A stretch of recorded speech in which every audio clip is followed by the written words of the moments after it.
Peter and Paul Fortress, the historic center of the Tsar's city of St. Petersburg, is located on Rabbit's Island within the mouth of the Neva River. It was not by accident that Peter the Great chose this location for this mighty fortification. After all, the Swedish bastion of Nyenchans is approximately only 8 kilometers from here.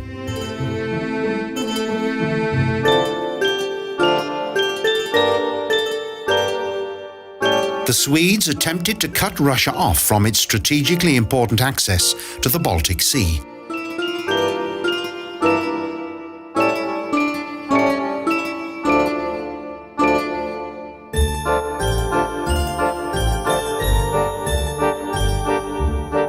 The foundation stone of the fortification was laid in May 1703. This also marked the birth of St. Petersburg. Soon, more buildings followed.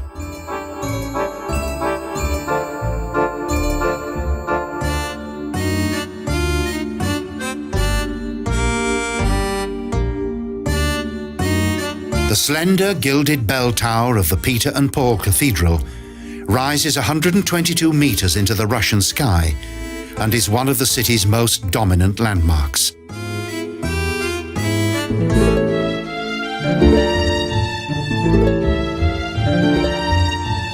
For several centuries, this building and its bell tower, that is crowned by a 3-meter-high angel, was the tallest in St. Petersburg. The splendidly decorated structure was the work of the Tessin master builder Domenico Trezzini.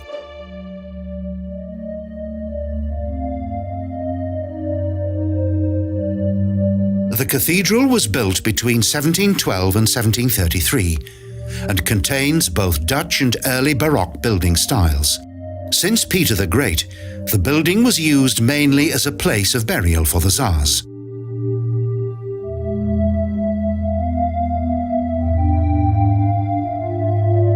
In addition to the famous founder of St. Petersburg, the Tsarina Catherine the Great is also buried here within a sarcophagus of white Carrara marble.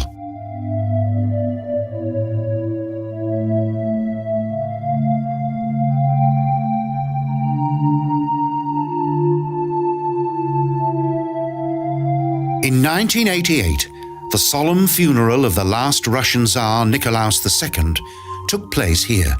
In 1918, both he and his entire family were slaughtered by the Bolsheviks.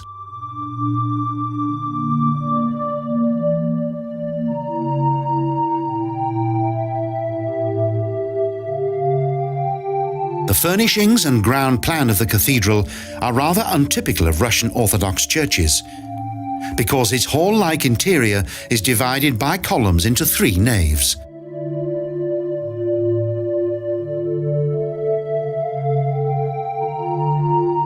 Up until the middle of the 19th century, this was the main church in St. Petersburg. Religious services were held here until 1924, after which the building was turned into a museum.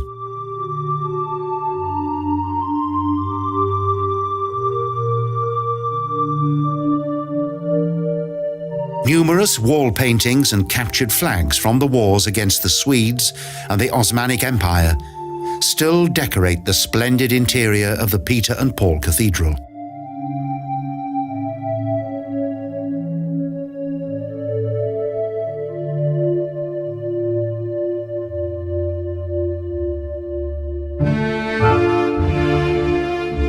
In front of the main guardhouse, there is a controversial bronze sculpture by the Russian Mikhail Shemyakin that depicts Peter the Great with a strikingly small head.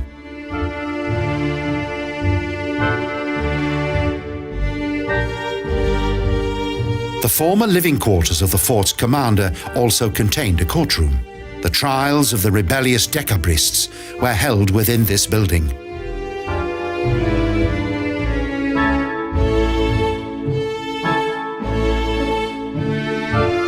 The army's restless younger officers desired a constitutional monarchy. However, their military coup d'etat was ill-prepared and thus doomed to failure.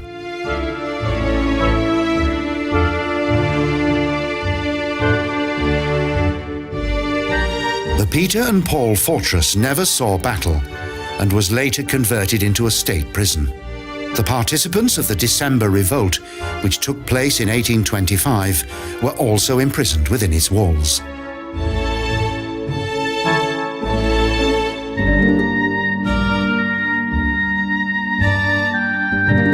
Until the October Revolution in 1917, the fortress also served as a notorious prison for the enemies and critics of the Tsars.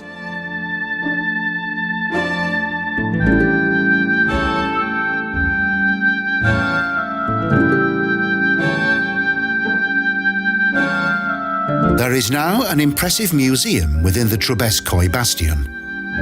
It covers the prison's history.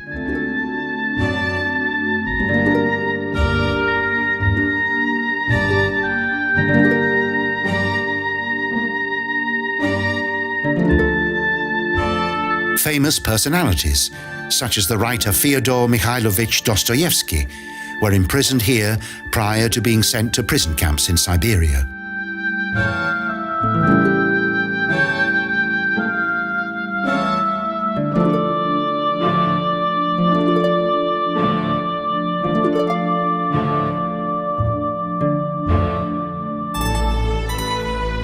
Following an assassination attempt on the Tsar, Lenin's brother Alexander was also imprisoned here until his execution in 1887.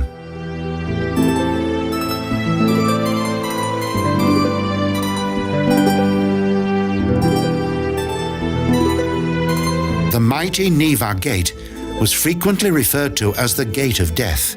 Many of those who were sentenced to death passed through this gate prior to their execution outside the walls of the fortress.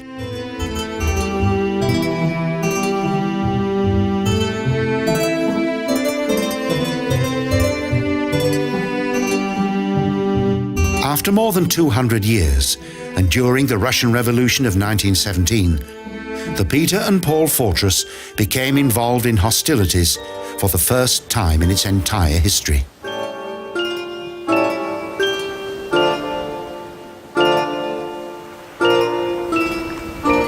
The garrison soldiers allied themselves to the people and organized a military assault from the fortified island.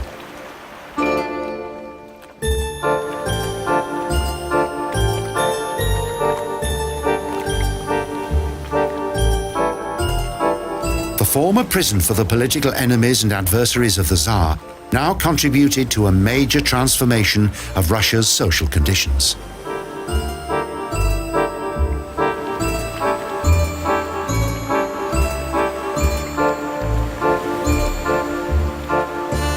During the revolution, the cannons of the fortress fired 40 shots at the Winter Palace that is located on the opposite bank of the Neva.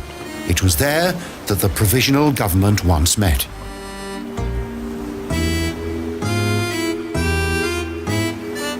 Today, the thunder of cannon is a daily event. Punctually at noon, a shot is fired from the Narishkin Bastion.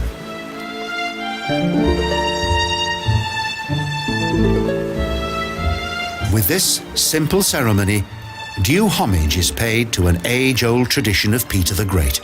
It was in this way that he announced lunchtime for all the inhabitants of the city. Meanwhile, the shoreline in front of the fortress has become a popular attraction for those seeking sun and relaxation.